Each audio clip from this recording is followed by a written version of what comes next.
All right, so we're full 3 minutes in. I'm gonna go ahead and kick this off. So thanks everybody for joining. Welcome to the latest edition of Datafold's Hands-On Lab. We're super excited to share what we've been working on. Today, we're going to focus on test-driven development with DBT and our open source data-diff tool. My name is Kyle McNair, and I am a data engineer at Datafold. Datafold caught my eye because they're focused on data quality, which is an area that I've felt the pain at previous jobs as a data person. The solutions and the problem space really resonate with me.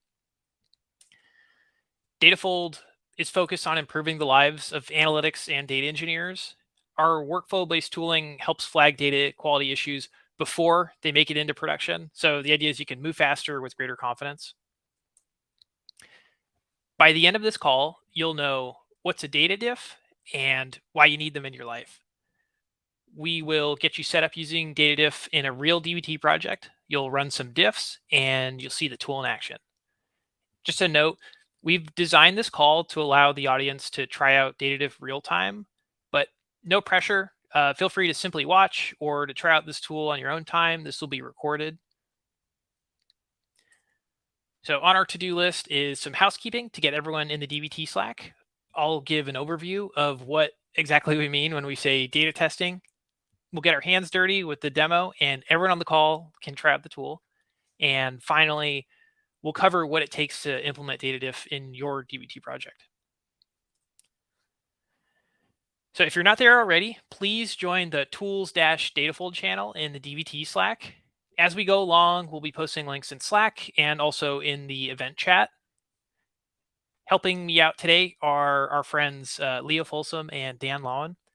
Dan largely built the data-diff DBT integration, and Leo also made some significant contributions and is really knowledgeable about all things DBT and the modern data stack. So between the two of them, they'll be able to clarify and correct me when I'm off track. They'll be keeping an eye on the DBT Slack, the event chat, and can help out with any questions that might arise.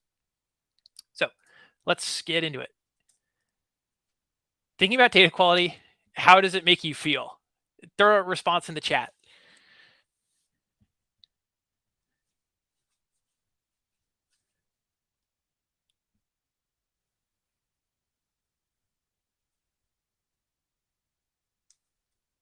Anybody? Bueller?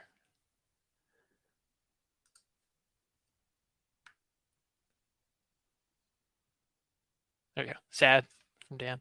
So for the average normal person, data quality is boring. But for a data person, myself included, data quality can be deeply traumatic. I've got a number of nightmare scenarios where I've been personally responsible for data breakages. Very briefly, a highlight of mine occurred while working for a healthcare company. I jumbled some claims data, sent it to Medicare, and accidentally inflated our projected revenue by tens of millions of dollars. So I bring this up because I know there's people in the audience who have also had some highly consequential data errors. And again, feel free to participate in the chat. And if you haven't experienced a nightmare scenario like this, it's really only a matter of time.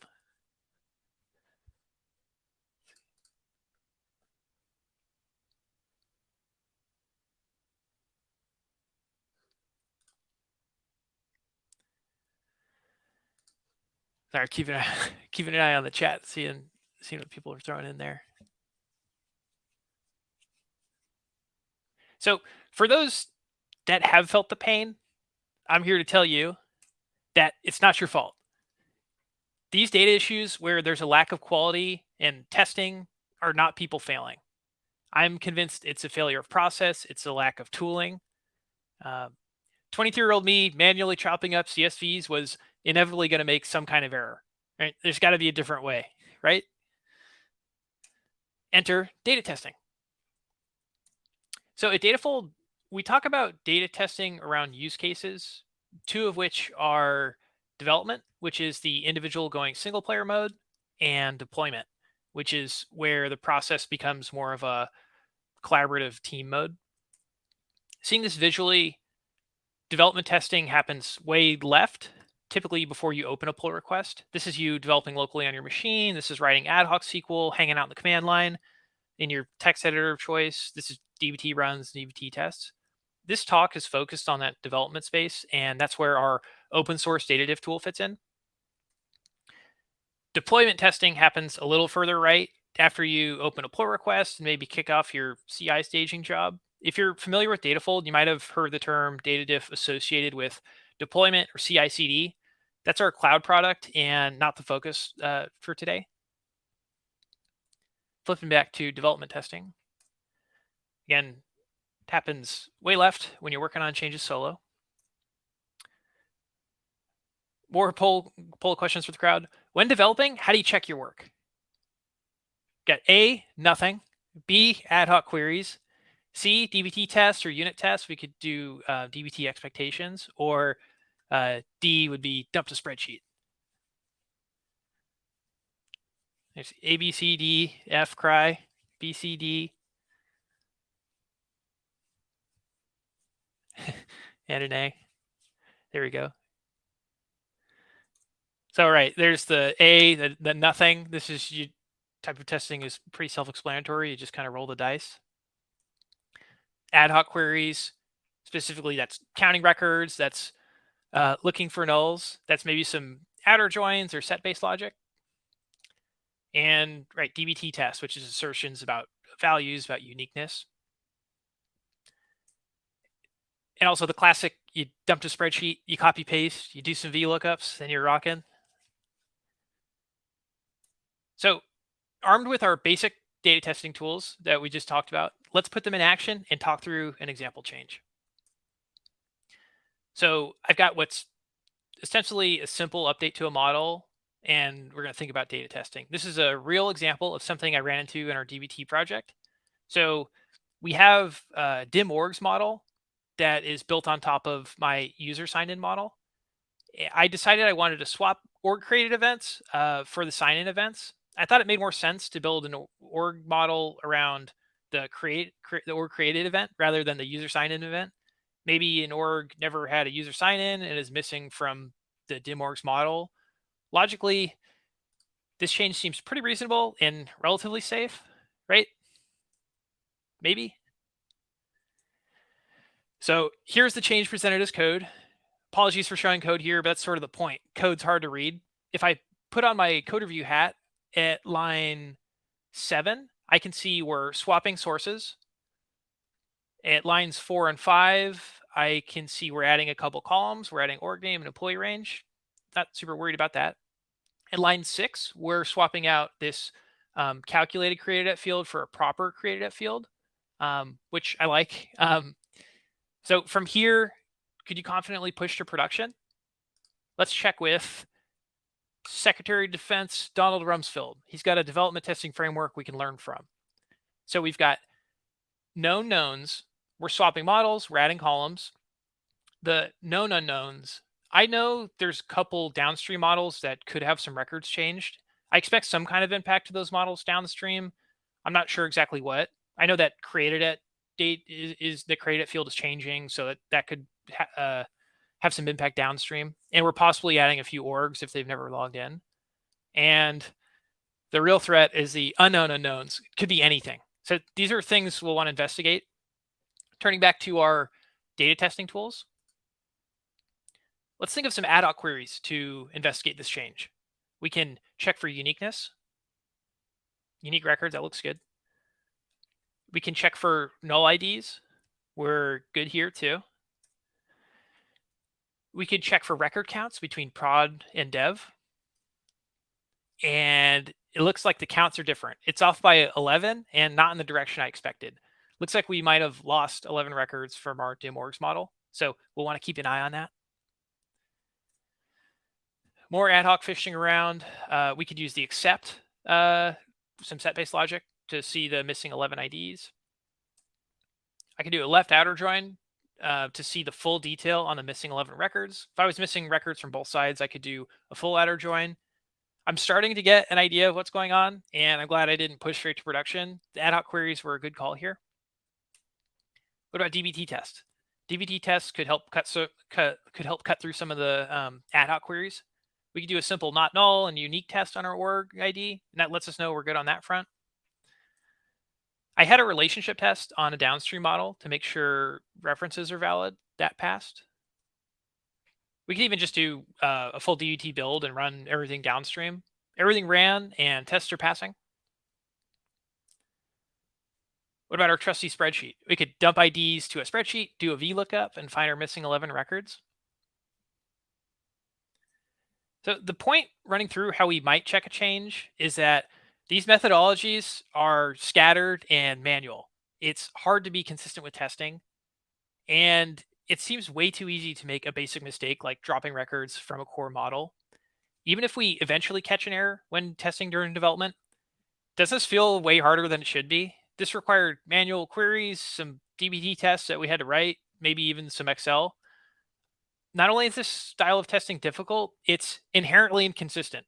You won't check the same things as a teammate and even the same things as your past or future self. Current state, we let humans take an ad hoc approach and kind of hope for the best. And this is where data-diff fits in. So a data-diff is similar to a code diff like this. For those used to working with version control like GitHub, you're familiar with this concept. It's the difference between two objects. So we've got the before on the left and after on the right. But in the case of data, it's a comparison of the data being created by the code. The before left is the code that's currently powering production, whereas the right after is the code you're working on in development. These are underlying tables created by the two states of code. And notice that the shape of the dev table has changed to include additional columns. With data-diff, we stitch those tables together to get a cell-by-cell comparison. And that makes it much easier to spot the differences between the two tables. We can see that values have been added, deleted, or updated. This diff table shows some org IDs dropped and some change values in the created at field. So let's combine that data-diff concept with DBT. Sticking with our same change to the dim-orgs model, we can use data-diff to accomplish much of the testing we covered earlier, but in a fraction of the time and more completely. To use data-diff with DBT, we simply tag data-diff -- dbt onto a normal DBT run, or you can run it as a separate command. For context, data-diff needs to piggyback on a DBT run. It'll read the artifacts to figure out what models were built, and then it'll compare those models to your prod models. So seeing it in action, we do a DBT run on dim-orgs, and then run data-diff. Data-diff will pick up that dim-orgs was built, compare it to prod, and give us this nice output. Taking a closer look at the output, we can see what's being compared. So we're comparing prod.dim-orgs versus dev.dim-orgs. That's what we want. We're comparing prod versus dev. We can see that two columns were added. We added org name and employee range. Next section, we can see that 0 rows were added, 11 rows were removed. And remember, this is the big finding that took us a while or some effort to find earlier via ad hoc SQL, but data-diff found this right away. Moving down, we can see that 112 rows had some kind of update. The values updated section helps us drill in on exactly what fields had values change.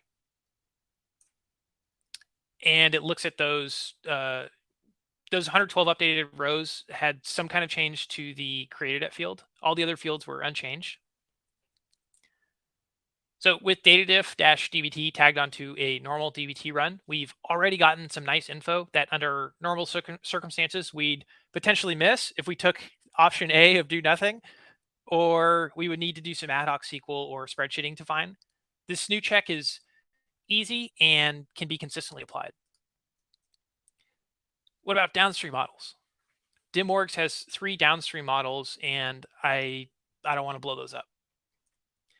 You can use dbt's node selection syntax to diff multiple models, including everything downstream. So again, data-diff looks for artifacts from the last dbt run and diffs every model built. whatever syntax you use to run models, data-diff simply looks at the models built and will diff them. So we added a quick plus to the dbt run, and data-diff will do the rest. This will run dim-orgs plus the 3 models downstream. And yeah, at the bottom here, we can see that 4 successful model runs were found by data-diff. And we get data-diff output for all 4 models. So right away, I could see schema changes, record count changes, fields with change values. And specifically, I can see we're removing and updating records from models that have the words financials and sales in them. So those sound important. And this is an example where uh, you definitely want to flag this and understand the impact, and to understand the degree to which your changes are impacting these models.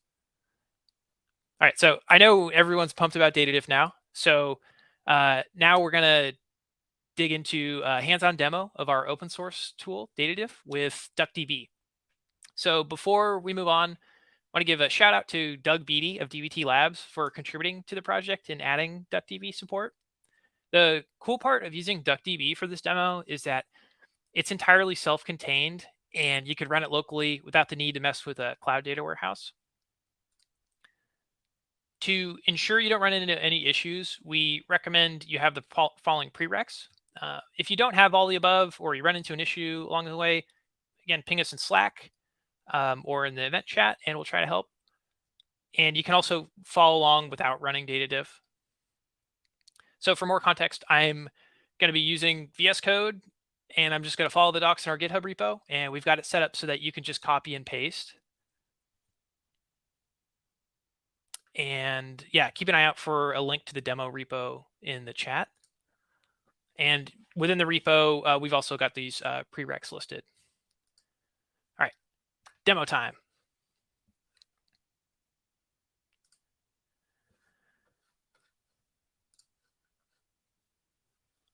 Okay, so I've got my terminal set up and the repo pulled up. And we want to make sure that we're on the DuckDB demo branch. If we scroll down to the README, this repo is an example DBT project, and it's seeded with source CSVs. So all the data is in the repo. We've got a nice DAG of our project so we can see model relationships. Scrolling down to prerequisites. As mentioned, we'll need some basics in place. You'll need dbt, Python, Git. You'll want to clone the repo using your method of choice. I've already installed these prereqs, and I've also cloned the repo in my terminal here. So we're going to jump into the install step. And this is set up so we can just copy paste. But essentially, we're going to create a clean Python virtual environment. We're going to install everything we need. And I'm going to copy paste these commands into my terminal, and I'll sort of follow along. So this first command will create a new virtual environment called env, env. Second command will activate the environment. So now my terminal has this env portion here. We're going to upgrade our pip version because we're going to use pip to install requirements. So we're going to make sure we've got the latest version of pip. This fourth command will simply install everything from our requirements.txt file, which in a nutshell, it's DuckDB, dbt, and data-diff. Everything we'll need for the demo. So I'm gonna. Lastly, we'll want to activate our virtual environment again, just to refresh it and make sure we've picked up the changes. And last little bit, we'll unset this variable for folks that have a dbt profiles directory. This just will make it easier to execute data-diff. All right, now we need to set up our dbt project. So remember, we're creating a DuckDB database from scratch, and there's nothing in there yet. We'll want to do a dbt build to create our production tables, because we need something to compare to. So taking this dbt build where the target is prod, this is going to run and create production copies of our files, of our tables.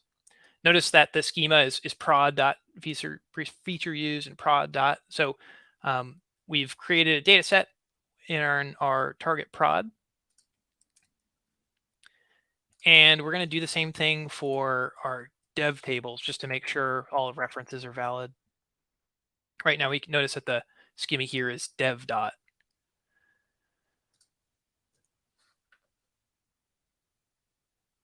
All right, so everything's installed. Our dbt project is set up, and we've got tables in both dev and prod. So now we can get into properly using data-diff. So scrolling down to our usage section, we're going to simulate a change to a table during development. So we've got some, if we go to models, core, and then our dim orgs model, we've got some changes staged that I'm going to comment out these dev stages, comment out this part of the CTE for production and bring in this development space. But actually, before I do that, I'm just going to run this without making any changes to the model, and we should see that no changes were detected. Yeah, right. So didn't change this model, but I did a dbt run for dim orgs, and we ran data-diff, and no differences are detected. Right? That's what we expect. So I'm going to simulate some changes. If I were to update our CTE in development, I'm going to remove this prod section, bring in this dev section, make sure I press save, and I'm going to run this. So right, again, dbt run, dim orgs, and we just append data-diff --dbt, and look, we got that output. So this is the output that we reviewed in the slides earlier, but just really quickly, I can see the tables that are being compared. I can see schema changes. I can see row count changes. I can see updated rows. In updated rows, we join on primary key and look for columns that had values change. We had 112 rows that had values change, and looks like they're all in that created at column. Playing around with the node selection syntax, we can run the same thing. This is dim orgs with the plus operator at the end, and this will run dim orgs everything downstream, and will diff everything downstream. Right, so we've got all of our data diff outputs just trickling in for all of our downstream models. And remember, we've got this DAG of our dbt project. So I'm going to hop to that. If we only wanted to diff a particular model, in this instance, I'm just going to only diff this fact yearly financials, this end node. We use a select syntax. So data diff -- dbt and then select model name.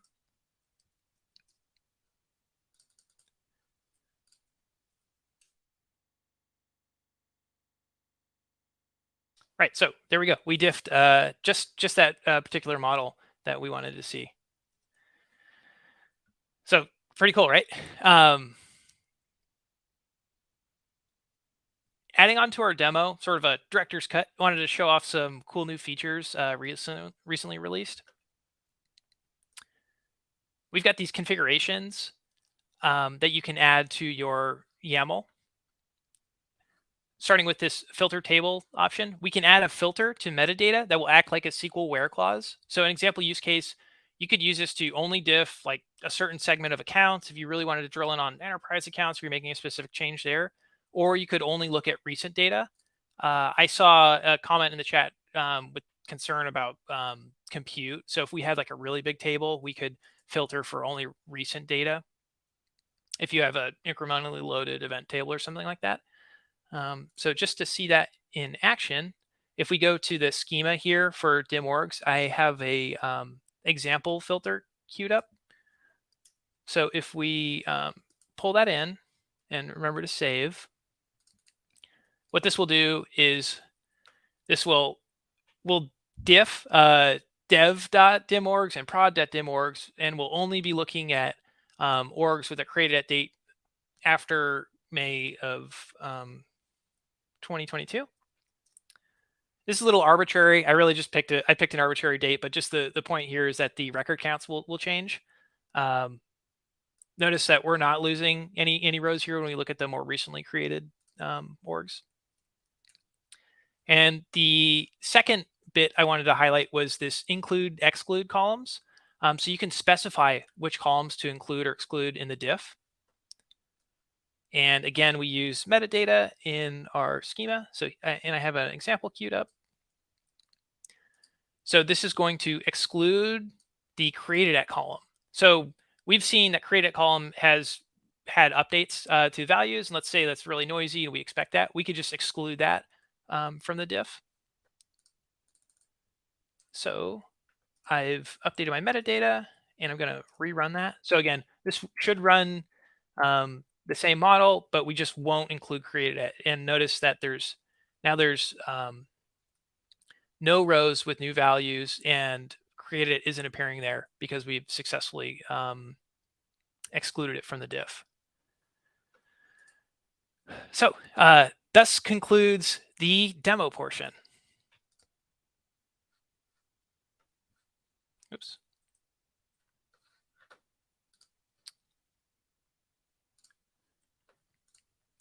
So yeah, once again, how easy was that?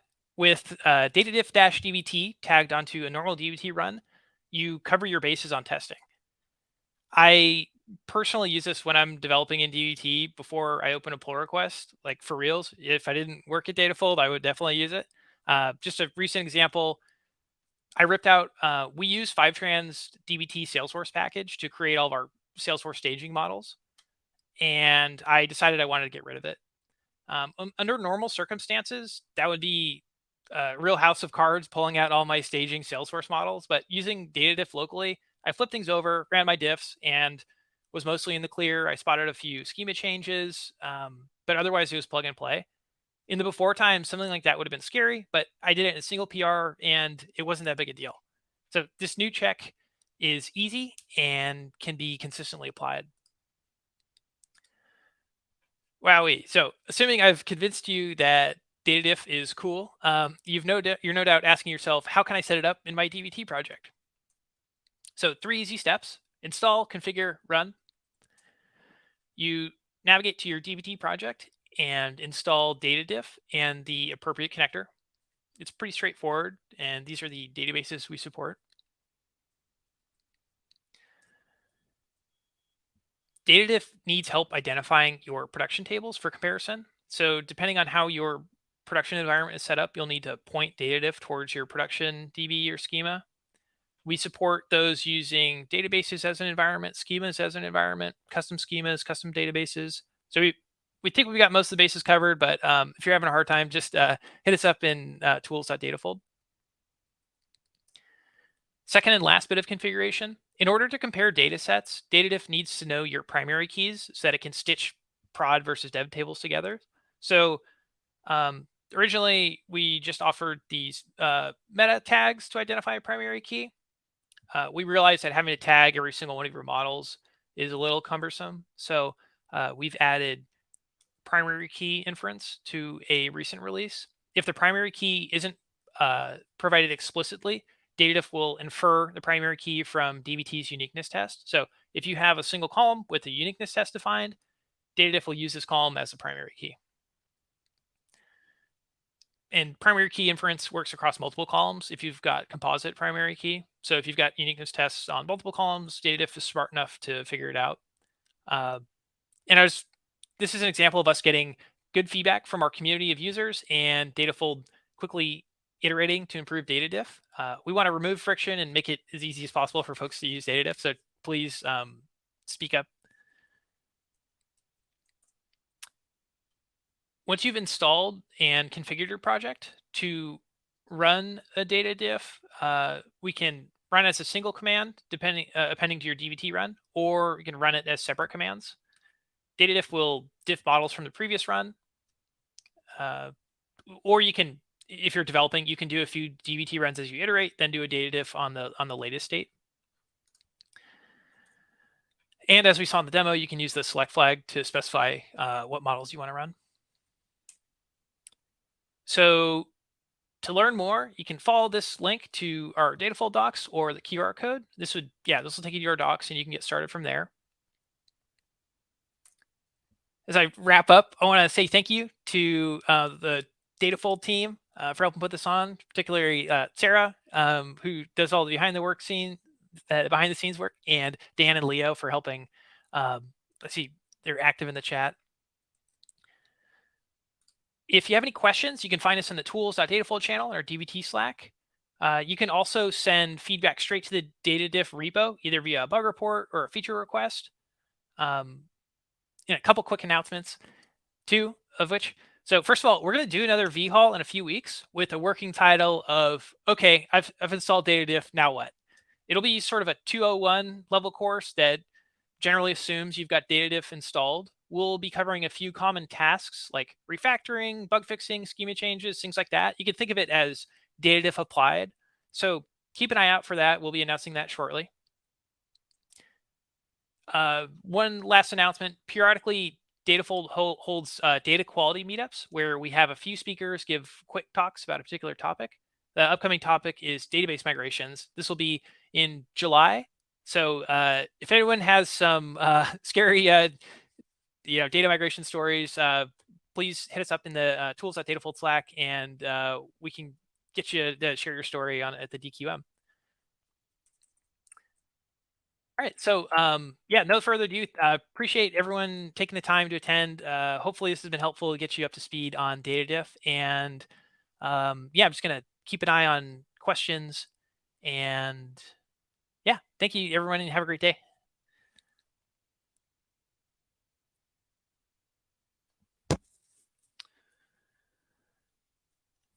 Let's see.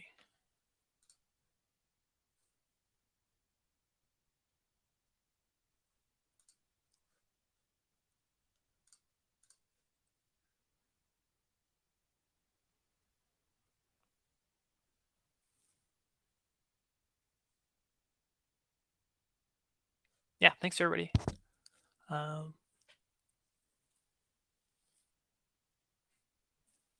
So Ravi, regarding tracking queries that are triggered by data-diff on a warehouse, it would utilize your DBT user profile credentials. So if Ravi is essentially, it would look the same. It would use the same user and warehouse as your development user.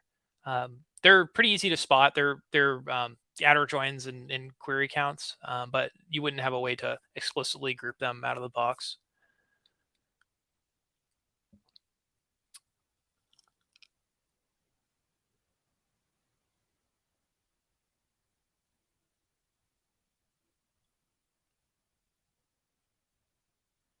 Let's see. Scrolling up through the questions.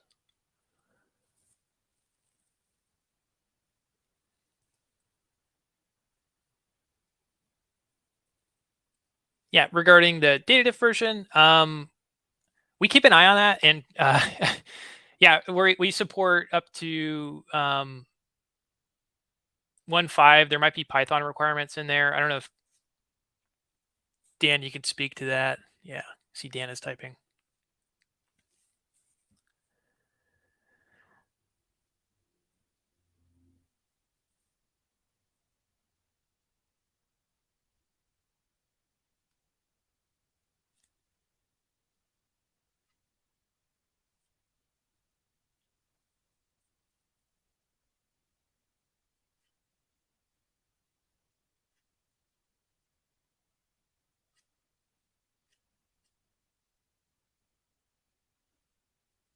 Yeah, there you go.